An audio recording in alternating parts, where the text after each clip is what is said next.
2 minutes pour comprendre, le gaz hilarant, c'est pas drôle. Aujourd'hui, je suis avec le docteur Rami Azouz. Alors, le gaz hilarant, c'est pas drôle. Pourquoi c'est pas drôle? Alors, le gaz hilarant, c'est pas drôle parce que c'est désormais un phénomène de santé publique inquiétant, puisqu'on a une recrudescence des cas de manière très importante ces dernières années.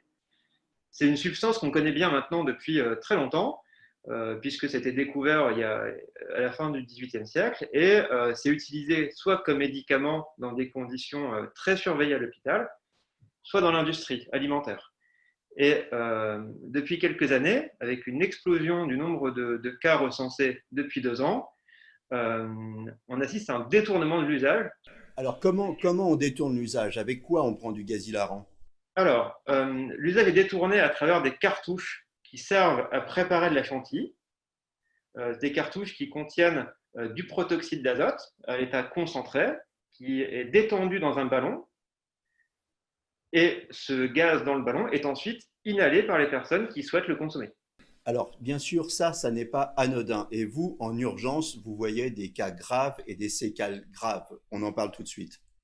Alors, dès l'intoxication, il y a des signes qui sont recherchés, des effets recherchés, donc l'effet hilarant, l'effet anesthésiant, mais ça peut aussi donner des problèmes neurologiques graves, comme des convulsions, ça peut donner des problèmes cardiaques, comme des troubles du rythme, voire des arrêts cardiaques, on en a recensé quelques-uns, et ça peut donner des problèmes respiratoires, comme des manques d'oxygène importants, ou des lésions pulmonaires directement par l'irritation du gaz.